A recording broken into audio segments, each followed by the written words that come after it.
Cordova is the epicenter of the aftermath of the Exxon Valdez oil spill.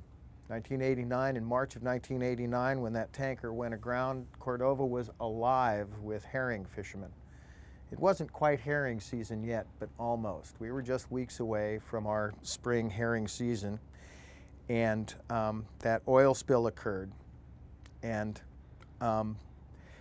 bombers full of oil dispersants started flying over Prince William Sound, and they didn't know a school of herring from an oil slick, and they bombed those schools of herring with chemical dispersants.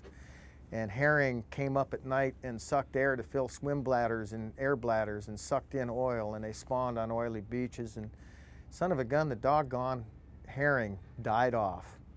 They're just pretty much gone. In 1994, the fishermen and others sued Exxon to recover the damages that they were going to receive, or that they had received from the spill, and we had a court settlement that basically awarded about $230 million in compensatory damages, money to pay us back for the damages we'd received, and then a $5 billion punitive award that was supposed to take care of the downstream damages that had yet to occur from the oil spill, because it was 1994. And we still didn't know how much that would impact us.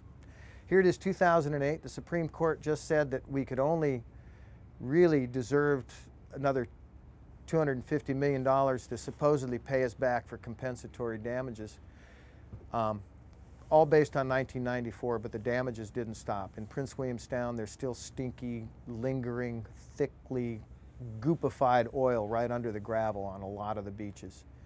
The herring population hasn't recovered. I have 2 herring permits. Let's make it personal. I got 2 herring permits. I did the math. I had 2 herring permits. They were worth $75,000 a piece in 1989, 1990. They are today worth 0. So that's about $150,000.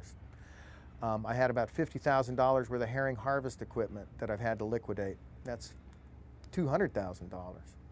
We've gone 15 of the last 20 years with no herring harvest. That's about another $380,000. So the damages just to my family, a small family fishing operation, is over $500,000 in the last 19 years. Our checks to settle up from the damages supposedly from Exxon 20 years later won't equal 10% of that.